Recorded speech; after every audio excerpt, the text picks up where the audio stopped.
Welcome to the Christian Mysticism Podcast, where we explore the fascinating history of Christian mysticism from the early days of the church until today. I'm Alberto de la Cruz, and I'm joined by my co-host, Dr. Carlos Ayer, the T. Lawson Riggs Professor of History and Religious Studies at Yale University. Happy New Year and welcome to the second season of the Christian Mysticism Podcast, Carlos. Hey, Happy New Year. Happy 2024. I hope you had a good Christmas and New Year. Yes, very nice, very relaxing, very peaceful. Despite all the stuff that's going on in the world, yes, peace on earth came to my house. And goodwill towards men. Well, as I mentioned, this is the second year or second season of the Christian Mysticism Podcast, and we're very happy to have so many of you supporting us. I want to thank everybody who's been writing to us with their support and their questions. And if you haven't done so, please make sure you click the subscribe button and the like button so you don't miss the next episode.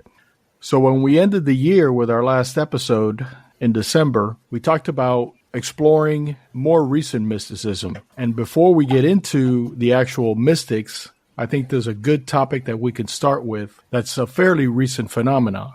Why don't you tell us about it, Carlos? Yeah. You know, we've been asked by several of our listeners about whether there are still any mystics around. And actually, we'll take our listeners to an extreme on the mystical spectrum, extreme in this regard. This is a phenomenon that crosses religious lines. It happens to humans in all different cultures and countries on earth, and religions too. And the phenomenon is near-death experience, or NDE for short. And near-death experience is, given human history, it's a very, very recent phenomenon because it began to be reported around 1960 when cardiopulmonary resuscitation, or CPR, began to be used on dying, or actually patients who had already supposedly died of cardiac arrest, and then were revived and came back with very, very detailed and weird accounts of what happened to them while they were dead. So why is this included on the mystical spectrum? Well, it's included, I included in the mystical spectrum because mysticism is all about crossing over into another dimension, a dimension that is, in many ways, that it's described. It's, as some of the folks who have come back from an NDE have said, more real than reality. So it raises all sorts of questions, and good questions too, about whether there's this very common experience that crosses religious and doctrinal lines, which takes people somewhere else. And in many of the experiences, that somewhere else has a divine dimension to it. So we can't get any more recent than this. And we also can't get more ecumenical than this, because although this reflects on Christian mysticism and the Christian religion, it's not strictly Christian. It's universal. Now, can you tell us a little bit about why some don't believe this is a mystical experience? Because when you think of near-death experiences, a lot that I've come across have been people meeting with angels, people meeting with God, with Jesus, Satan in hell. All of these visions that they describe are very similar to the visions described by mystics over the centuries. They can be, and many of them are, in fact, very, very similar. And the curious thing is that those who try to explain them away as purely physiological, and we can get to that later, what some scientists are saying to deny the reality of these experiences. It's very curious that there is so much documentation now.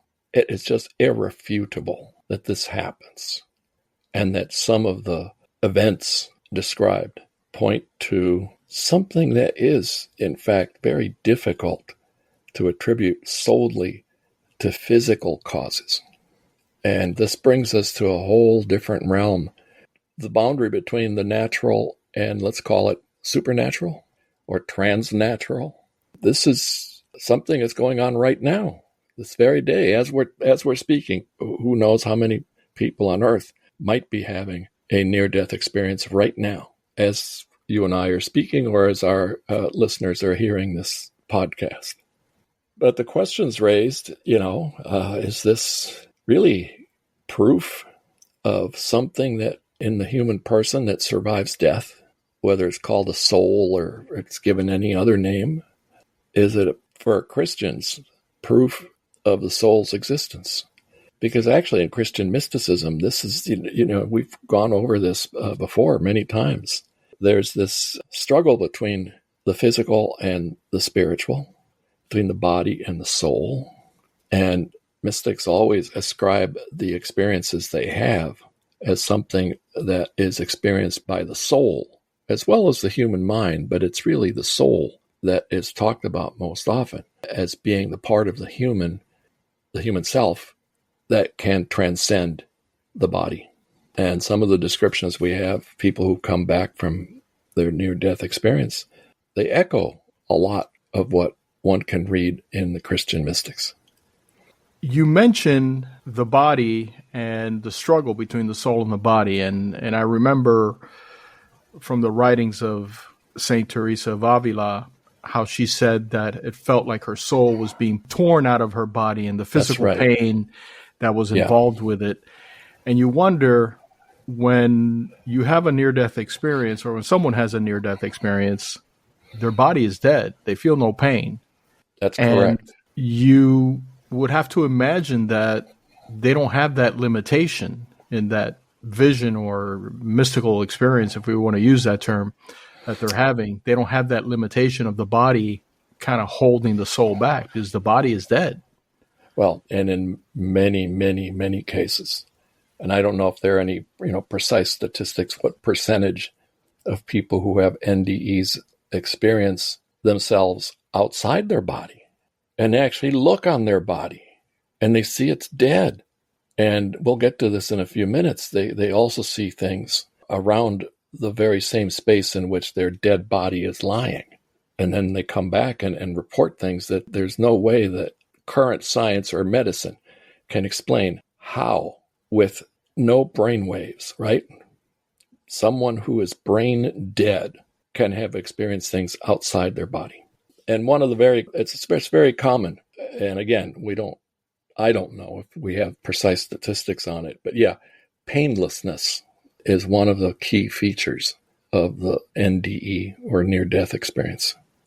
Feeling very comfortable and free of pain is on the list, top of the list of what NDE survivors describe. And actually coming back to the body is very painful.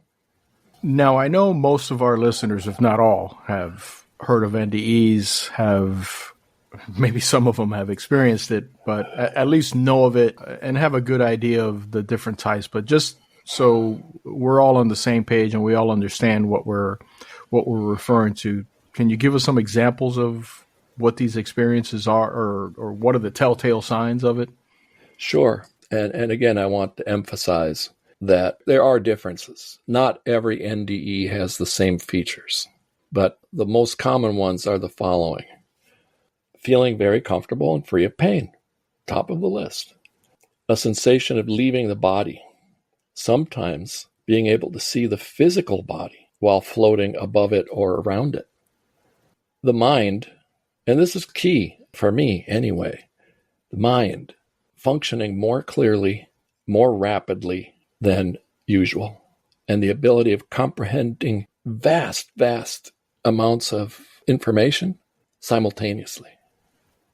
A sensation, and this is very common, it's a sensation of being drawn into a tunnel or being drawn into darkness, at least initially, and feeling yourself as in a tunnel. For some experiences, a bright light at the end of the tunnel. For other experiences, darkness and other unpleasant things. But for many of them, the ones that are positive, good experiences where they see a light and they enter this other light-filled dimension, there's a sense of overwhelming peace, of well-being, or in many cases, of absolute unconditional love being felt by the person. And again, back to the mind, this sense of having access to unlimited knowledge, and for many, also a life review or a recall of important events in the past, and for some, a preview of future events yet to come.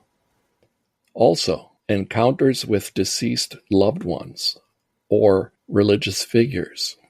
And in many cases, at the other end, there is someone one knew previously who had died, who acts as a guide in this other realm. And then sort of enveloping all of these individual phenomena, feelings of oneness with higher being or oneness with a higher dimension, and being outside of time and space, which kind of helps to explain the life review part and seeing future events part. Let me ask you, have there been any studies? Because with modern science and modern medicine, a lot of people are brought back to life, CPR being the first example, but now with all the other advances we've had in medicine over the past 60 years since then, there's a lot of people that die on the operating table that are found dead and revived. Are there any studies that show, is this are these near-death experiences a rare occurrence, or? Well, we do have statistics on this. And before I go any further, we should let our listeners know that this subject has been under careful scientific scrutiny for 60 years or so. But especially in the last 45 years or so, the amount of information gathered by scientists and physicians is just immense. And there's actually a journal dedicated specifically for the study of near-death experiences. It's the Journal of Near-Death Studies. So we do have lots of scientific research. The problem with going very far scientifically with a near-death experience is that it is nearly impossible to do it under strict laboratory conditions. The only way you could do it, or let's say the most logical way that one could do this, would be to actually kill someone on purpose while they're completely wired up. So in special cases, there are people who are wired up when they die. So a lot of the research focuses on the brain and what's going on in the brain, and whether there is any electrical activity going on in the brain. And this is where, later we can return to this subject. There are differences of opinion among scientists as to what is happening in the brain when someone has zero electrical activity. So there are plenty of studies. And the statistics that we have, or at least last I checked, about last month or so, about 17% of those who nearly die, meaning those who actually die and are brought back, 17% report near-death experiences. Now, whether that's to be considered a high number or a low number, one can interpret that any way one wants. But there are at least verified 17% patients who die who come back and report a near-death experience. And about 1 in 10 patients with cardiac arrest in a hospital, 1 in 10 report NDEs. I know those numbers sound small, 17% and 10%, but when you're talking about a very extreme experience, I think it's, at least for me, it's a significant number. For me, it is too. And to mention a parallel situation, this could be a very embarrassing situation for someone, especially someone whose family is not in the least bit religious, or their culture is not religious, and they might be embarrassed to tell people that this happened. Could be akin to reporting a UFO. People could start looking at you strangely after reporting an NDE. So I think that also should be factored in. People may not want to talk about it. And later we'll return to this point too. But they happen to children, they happen to adults, they happen to scientists, clergy people, atheists, from countries throughout the entire earth. And there is no denying the scientific fact, it's a fact, that what we could call a good percentage of individuals who have NDEs come back with stories to tell. In those studies, did most of those NDEs happen to people that were religious? I mean, we know it happens. I've seen and read about atheists having near-death experiences and things of that nature, but is it something that's more likely to happen with people who are religious, who practice a faith? Here I'm relying on scientific evidence. The scientific evidence points to the fact that religious people don't have more of these experiences than any other group of people. So in other words, being religious is not something that inclines, scientifically speaking, right? You have a predisposition by being religious to have this kind of experience? The scientific research that I've read, the answer is no. Being religious does not predispose you to have a life after death experience, which I find fascinating. And also, when all this research has been carried out, of course, they make lists of the types of experiences that people have. And one of the most common is that NDEs seem to be recalled with very unusual intensity and clearness over decades. And memories of NDEs are very, very difficult to erase. And there are studies of people who are losing their memory. Alzheimer's or some other one, disease that impairs memory. The NDE memories remain very vivid, extra vivid, for a long time. From a scientific perspective, it's really quite amazing because when someone is dead and their brain waves flatline, and then they come back minutes later or whatever time it was that they were dead, those memories are there, which you would assume the brain is not functioning. The brain cannot record these memories. That's but right. The memories of what happened in between that time the brain was technically dead and it came back to life, those memories are deposited in there. So a scientist looking at this has to wonder how did those memories get into the brain? Right. And that's where the debate gets very heated. And yeah, you have scientists on both sides, opposite sides, drawing opposite conclusions about what is actually happening. Some actually argue that even though we can't measure it, there must be some brain activity going on, but we don't have the equipment to measure it. So that's one argument that kind of explains away the NDE, right? This is something we just don't know because the human brain is so complex. But there are others who say, no, this means that there is something trans-physical, extra-physical going on. And there has to be. And this brings us to the subject of, again, what kind of scientific proof do we have that these are not illusions? And it brings us to the subject of veridical NDEs, or veridical near-death experiences. What does that mean? A veridical NDE is one in which the person who is dead acquires verifiable information that they could not have obtained by any normal means. What does that mean? It means the dead person has seen and heard things going on around their dead body that they could not have seen because not only are they clinically dead, their eyes are closed, or they're actually in another room when they witness events and then report events from another room. And, one of the more amazing of these stories is actually from one of the top scientists studying near-death experiences. And this is Dr. Bruce Grayson, who is at the University of Virginia and actually runs the Division of Perceptual Studies. And he was not only an editor for many years of the Journal of Near-Death Studies, but also founded the International Association for Near-Death Studies. And they have an archive there that is just incredible in the amount of information they have. But one of the more incredible bits of information come from Dr. Grayson himself. And the way that he got drawn into near-death studies is as follows. And actually, if any of our listeners are interested, they should just look up on YouTube, Bruce Greyson, Greyson.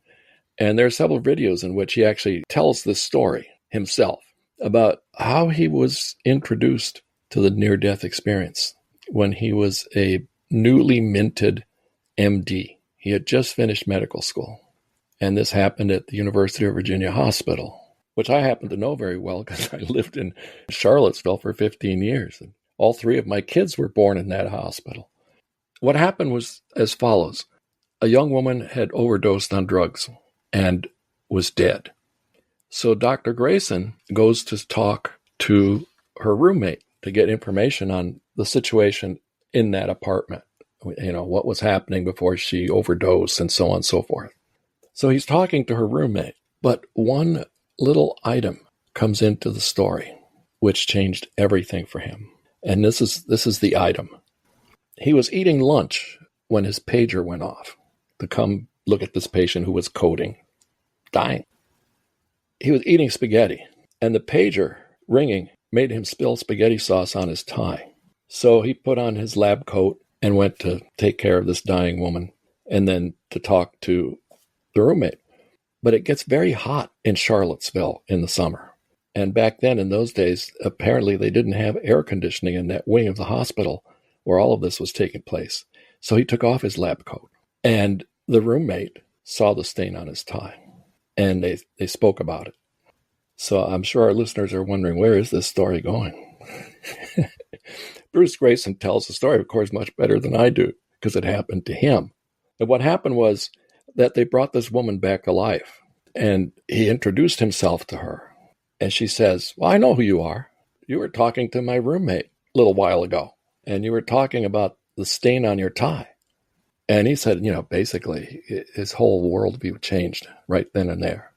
How could this woman who was in a different room, dead, have seen and heard what was going on between him and her roommate in a completely different room? That's a veridical NDE. And from that point on, he dedicated himself to studying NDEs. To him, even after, decades of studying it, it's just inconceivable in a purely physiological sense. Inconceivable that someone could witness things, not only while dead, but in a separate location. And of course, he's interviewed hundreds, perhaps, I don't know how many hundreds, perhaps even over 1,000 individuals who have had similar veridical NDEs. So it's kind of spooky, right? And it ties also, and to bring this back to mysticism, right? It comes back to this phenomenon described by many mystics or by people who live with these mystics, that they are able to perceive things that are happening elsewhere. And it also brings us to another bit of science that during the height of the Cold War, both the CIA in the United States and the KGB in the Soviet Union were doing experiments in remote viewing as a means of spying, of getting people with special abilities, the ability to do this, to be in one place and see what's happening in another place. And this study went on for many, many years. And the files for all these remote viewing things are immense. But something is happening, obviously, that allows these individuals to see and hear things they're not supposed to be seeing or hearing without their eyes and ears. So near-death experiences also have bilocation. Yeah, well, it's a form of bilocation, for sure. And one can think of Maria de Agreda being asked to describe what she saw in New Mexico and whether she felt rain or not. And all her answers were, yeah, of course, if it was hot, I felt the heat. If it was raining, I felt the rain, so on and so forth. So there are ties between NDEs and mystical phenomena. And, at this point, I should also say, I should let our listeners know that I had an NDE when I was only 20 years old. And it was not a good one. I was in for surgery. I had an injury that was being repaired. And it was the first time I had ever gone under general anesthesia. So I got knocked out and I started going down the tunnel. And it was a spiral tunnel, kind of like the ones you see in these large water parks. And I came to the bottom. There was nothing, just pure darkness. And I was completely alone. And not only was I completely alone, but I had this feeling that others describe of being outside of time. This was eternal aloneness, eternal loneliness. It was very frightening. But then I was also, and it's hard to put this on a timeline when this happened, but I went out of my body and I saw the operating room and I heard the doctors telling jokes about my injury. And then boom, I came back to my body, woke up making funny noises. And the doctors one doctor said to the other, "Oh, I wonder if he always breathes like this." And I said, "No, only when I'd have surgery." And they laughed. But it was a very scary experience. Many years later, when I went in for another injury repair and had to be knocked out, they asked me, "Have you ever had a bad reaction to anesthesia?" So I described what I have just described to you and our listeners. And the nurse who was taking down all this information said, "Oh my God, you know what happened, don't you?" I said, "No, tell me what happened." She said, "That wasn't a reaction to anesthesia. You probably went into cardiac arrest and died, and they brought you back, but they just didn't want to tell you." Boy, well, my hair stood up on end when she told me that, because I had never thought of it. I had read about near-death experiences, but I thought mine was just, attributable to anesthesia. But the part about, seeing my own body and hearing the doctors and seeing them, that's kind of hard to explain on basis of, reaction to anesthesia. That's what you see in all of these NDE accounts. So I myself, could be subject for a scientific study, except that hospital doesn't exist anymore, and the records are gone. It's good you brought up your experience, and it's unfortunate it was a bad one, but I think it's important that even though we went through the list of some of the experiences people have during NDEs, being, feeling warmth, feeling love, feeling all these wonderful things, not all near-death experiences are pleasant. Right. And actually, I've read, and I should emphasize this. I haven't read thousands of studies. I haven't even read hundreds of studies. I've read dozens, perhaps over 100 of accounts of near-death experiences. And there are people who just don't get to the real end of the tunnel and get pulled back in. So that's my way of interpreting my own experience, is that I got to a very real place. It was very real, but there was nothing there. Right? And that was what was so scary about it, that it was so real.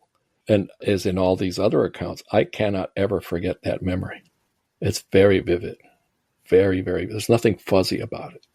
Well, just like mysticism, I'm sure there are plenty of skeptics about near-death experiences. Oh, yes, they abound. And not just in the scientific community, but also outside the scientific community. And unfortunately, two of the scientists, both of them doctors, both of them MDs, who began the study of near-death experiences, came to a turn in their life where they became discredited. The first was Elizabeth Kubler-Ross, a doctor, a neurologist, who pioneered the study of death and dying. And actually, she's the one who came up with the 5 phases of people, how people react when they're told that they have a terminal illness. She came up with that. But later in her life, she started practicing spiritualism. This is began in the 19th century. Everybody knows about mediums and seances, right? And that's what she got into, and talking to the dead through mediums and so on. But to make that matters even worse, there was a sex scandal involved with this retreat that she had established. So she became totally discredited and was actually awarded the Loose Screw Award from Psychology Today magazine in 2005. The second was another doctor, Raymond Moody, who wrote a book in 1975, published a book in 1975, Life After Life, which is just the beginning. It just opened the door for, it's a whole genre of literature. There are hundreds and hundreds of books describing life after death experiences. His was the first. But he too got into spiritualism and into past life regressions because he came to believe that humans reincarnate after dying repeatedly. And he too became kind of discredited. But it's Dr. Grayson at the University of Virginia who brought it back to respectability. But there are scientists who, very vigorously deny that there's anything not physical going on. It's all purely physical. And these skeptics tend to focus on brain activity, and they attribute the experience to physiological phenomena. And one of these skeptics is Kevin Nelson, MD, another doctor at the University of Kentucky. And he has a way of explaining NDEs. He thinks that the key characteristics of NDEs can be explained by a sudden shift between different states of awareness, states that he calls borderland of consciousness, and that many of these NDE trademarks, such as the light at the end of the tunnel, can be traced back to this borderland state of consciousness and can be attributed to rapid eye movement sleep. REM sleep is the deepest sleep that humans can go into. And when they're into this very deep state, the eyes actually move. That's why it's called rapid eye movement. And he attributes the light phenomenon to REM movements in the eyes, although a lot, as far as I can tell, I've never read of a person with no brain waves who is under REM sleep with the eyes actually moving. But he attributes it to that anyway. The sensation of bliss, which is often called mystical feelings of oneness, he attributes to fading blood flow and oxygen as the brain fights to keep itself alive. So there you have it. There's nothing going on there other than blood flow. And here's a quote from Dr. Nelson. The assertion that our consciousness is retained without brain function has no verifiable evidence. I'm not saying it doesn't happen, but it's a matter of faith, not science. So that's kind of a weaselly quote. Yes, I'm glad you said it. He's basically saying, I can't prove it didn't happen. That's right. Yeah, right. But since I can't find an explanation for it, I'm just going to chalk it up to it being, believing in faith, in some non-existent being. Right. And faith in some scientific circles, faith is a bad thing. Faith is not fact. As a matter of fact, the review appeared about a month ago of my latest book, They Flew. Oh, and the guy just tore it apart because his final sentence, faith versus fact, right? Levitation, bilocation, all this stuff is just a matter of faith. It's not a fact. In the same way that these NDEs are not a fact. It's faith. Wow, give me a break. Yeah, perhaps we have not come up with the right equipment for measuring certain types of brain activity.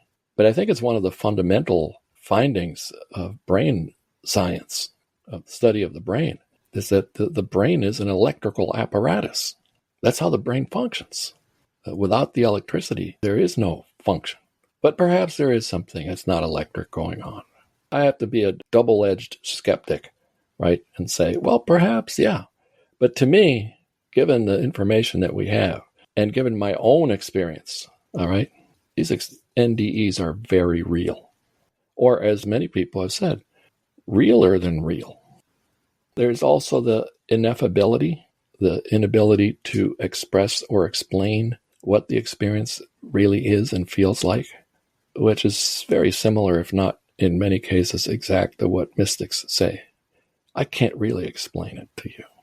It's unexplainable. It's another state of mind. It's another dimension of knowing, very different from our sensory knowing in the space-time material universe. Well, for me at least, I think one of the most compelling things about near-death experiences, and I can't say I am 100% confident that they do exist, but I think one of the things about it that makes you think is I've read, and just recently I saw a video of a gentleman, of a professor, of a university professor who had a near-death experience, and he died in the hospital a devout atheist. Right. Complete atheist. And he came back to life with an incredible story. He spoke about how, he was looked down on people that were of religious faith, had no respect at all for religion, just was completely entrenched in his atheism and had no doubts about it whatsoever until that experience.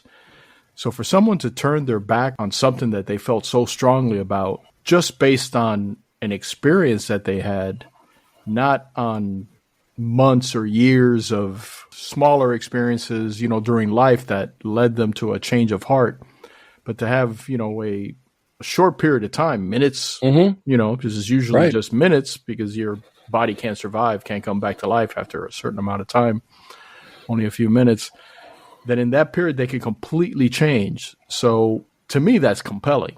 Oh, for me too. And I think even the most skeptical scientist, such as Dr. Nelson, like you said, kind of has to weasel out in some way out of the evidence presented by anyone who returns from the dead with this kind of account of what happened. And the commonality of it throughout the earth is the most amazing thing. And it often happens unexpectedly. People who die in accidents. There's a great book. The title is Changed in a Flash. And it's a woman who was hit by lightning in Houston, Texas, and died as dead as anybody could be, and had an NDE that was a very nice one. And she's Jewish. And she had a very Jewish kind of NDE, which she describes in great detail in her book. And then there's comment also offered by a historian of religion at Rice University, Jeffrey Kripal, which puts her own description of the NDE into a religious context, and not necessarily Jewish or Christian, but just the religion as a human experience. I'm glad you brought that up, because I wanted to ask you, in the studies you've read and research you've done on this topic, does the faith that the person have play a very large role in what that experience is? For instance, if a Muslim has a near-death experience, do they see Muhammad? If, a Mormon has a near-death experience, do they see, the angel Moroni? Have you come across that? Well, what I've come across in different accounts is that, yes, the religion of the person, if the person is religious, one of the things that can happen is they meet a religious figure from their religious tradition. And that's also true of mystical experiences. This is why some scholars who study mysticism have argued that there is no such thing as mysticism singular.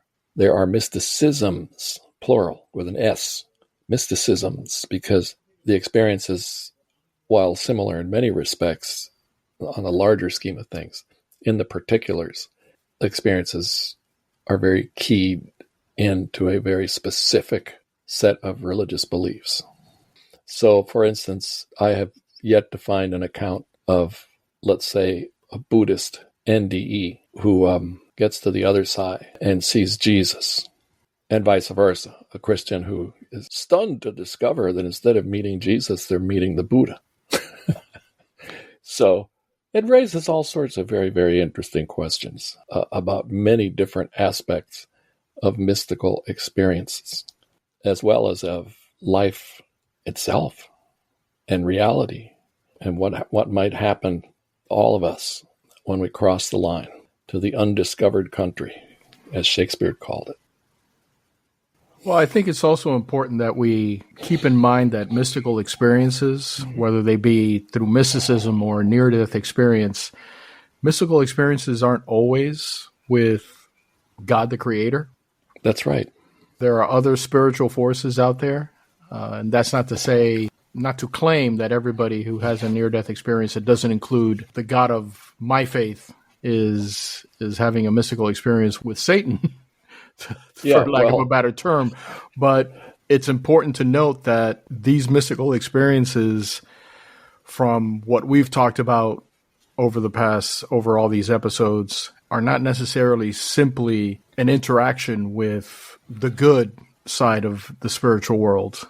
It could also be with the bad side of the spiritual world. oh, definitely. Yeah. Actually, I had a student many years ago who took my mysticism course. At the end of the semester, he gave me a book written by a person who had had a near-death experience and went to hell. I've had this book for like 12 years. I can't bring myself to open it, much less to read it. It's there on my bookshelf, but I don't want to read about these negative experiences because, yeah, the world is full of evil, and so is mysticism. Christian mysticism is so riddled with accounts of mystics having to fend off the devil and having horrible experiences. As a matter of fact, I can't remember if we talked about this when we had our podcast on Teresa of Avila, but one of her most profound mystical experiences was that she found herself in hell. And her hell was a tiny little cubby hole in a stinking, dirty, muddy place, very hot, where she would have to spend eternity in basically what was like a coffin carved into the wall. And it was after that experience that she actually kind of turned her life around as a nun and began to pray more frequently and more fervently. And she, in that experience, said God was showing her the place that was for her. That was her little niche for eternity. God, that's scary. That's a very modern hell too, because it's not communal. It's let's say it's a designer hell. God has designed specially for you, and you're stuck there for eternity, as I always like to add, without a psychiatrist, right? And you have all of eternity to rue all the bad choices you've made. I find these possibilities very scary, but perhaps also, a very real part of the human experience. You did speak about that vision that she had, and Uh-huh. that has stuck with me. That image has Huh. stuck with me ever since. It really is scary. And to close out, I wanted to get your thoughts because, as I've mentioned throughout this episode, I've read some books about near-death experiences. I've seen some videos of people talking about their near-death experiences. And one of the things that kind of, I guess the best term to use would be bothers me, is when these individuals are talking about their near-death experiences and their vision, what they experienced, what they heard, quote unquote, Christ say or God say, it contradicts doctrine, contradicts what you know about your faith, your religion. And I wanted to see, of course, that happens in mysticism as well. We have mystics come out and saying they heard things that just are against the church. And we've had several mystics on our episodes that have run into trouble with the Vatican and what they've seen. But I wanted to get your thoughts on that. How do you see that? Yeah, I see it it's almost like getting a look at something from standing in a different place in a room, and you get a different perspective on it. There are many different things that are going on when somebody comes back from the dead and proposes, for instance, oh yeah, there's no Trinity. And they're Catholic, and they say, oh no, there was no Trinity. Nah, there's no such thing. No, of course there are mystics who come back and and propose things that are patently heretical or against the church's teachings. There are several things that could be going on at the very same time. One, purely materialist interpretation. They're making things up. It's very easy. I always tell my students in my mysticism class, you could write a mystical text after taking this course and, just copy the style and the things that other mystics say, and you can end up being, considered a mystic. So, yeah, there are many cases of frauds. And those have always been very carefully weeded out by church authorities. But then there's the possibility that somebody could be having a mystical experience that they can't really comprehend fully, because one of the earmarks of a genuine mystical experience is that it's ineffable. Ineffable means you cannot describe it. So they might be slipping up in their description of what they experienced. And they might not know theology, and they interpret whatever happens to them the way they do. With near-death experiences, I think now there is such a flood of literature, of first-person accounts of NDEs. And not just books, but they get turned into movies, they get turned into TV series. And once you've read several NDEs, you can make up all sorts of stories. There's also that side to it. This is why I think it's so significant that NDEs have received 5 decades of scientific research, and that you have these veridical out-of-body experiences where there's no way that this person could have seen and heard what was going on. So they're not coming back and saying, oh, yes, I was in this lovely place with green fields and unicorns and rainbows and so on. That could be made up. But, hey, you were talking to my roommate about that spaghetti sauce on your tie. That's 2 very different things. So it's very easy for individuals who have an experience like this to come back with a jumble of ways of explaining what they experienced. Well, I think it's safe to say that whether you believe in near-death experiences or not, they definitely, at least for me, fall into the mystical realm, especially with the cases, the scientifically proven cases of veridical evidence. So it's been a great episode to kick off the new year and the new season of the podcast. And what do you have for us on the next episode? Well, I think we should stay close to the present moment for the next time also. And there are a number of individuals who present us with not scientific evidence, but actually experiences that one would expect not to happen in the 20th century or the 19th century. Because that's one of the curious things about the history of Christian mysticism, is that it survives the rise of skepticism and materialism. It not only survives, but in some cases seems to thrive precisely on denial of possibility of such experiences. So I'll keep our listeners a little bit in suspense about who exactly next time, but we will be moving into the 19th and 20th century. Well, it sounds like another great episode. And once again, I want to wish you a Happy New Year, Carlos. I want to wish our listeners a Happy New Year. And thank you for listening to the Christian Mysticism Podcast. If you have any questions for Dr. Eyre, you'll find our email address in the show notes. Just send it over and we'll try to answer it in a future episode. And don't forget to click the subscribe button so you don't miss the next episode of the Christian Mysticism Podcast.